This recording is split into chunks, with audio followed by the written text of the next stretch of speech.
கோடி கோடியாக சொத்து இருக்கும், பணம் இருக்கும். ஆனால் ஐயப்பனுக்கு மாலை போட்டு கோயிலுக்கு போயிட்டு வர முடியாத சூழ்நிலை இருக்கும்.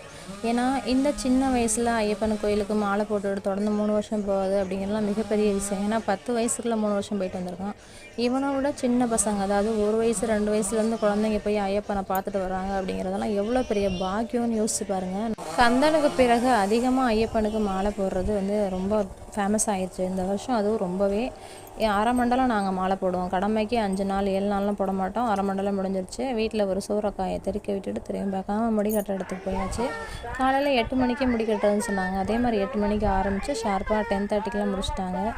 மாலை போட்டப்போ வீடு ரொம்ப நல்லா, என்ன சொல்கிறது, சண்டை இல்லை, சச்சரவு இல்லை, எந்த பிரச்சனையும் இல்லை. வீடே ரொம்ப அமைதியாக இருந்தது. முக்கியமாக மாலை போட்டதுக்கப்புறம் புருஷனாருக்கெல்லாம் தனி மரியாதை. அப்போ வருஷம் முழுக்க மாலை போட்டால் சண்டையே வராது அப்படிங்கிற மாதிரி தான் தோணுச்சு.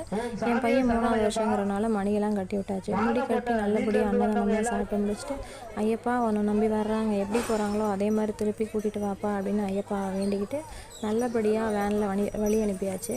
3 நாளைக்கு பிறகு அவங்க வீட்டுக்கு வந்ததுக்கப்புறம் நம்ம விரதம், அதாவது கோயிலுக்கு போனதுக்கப்புறம் தான் நம்ம விரதம் கடுமையான முறையில் இருக்கணும். முன்னாடிலாம் அணையா விளக்கு ஏற்றுவாங்க, இப்போ அது திரும்ப வீட்டுக்கு வந்ததையும் ஒரு சூற தேங்காய் உடைச்சிட்டு ஐயப்பனை மலை ஏற்றி விட்டாச்சு. எத்தனை பேர் மாலை போட்டிங்க?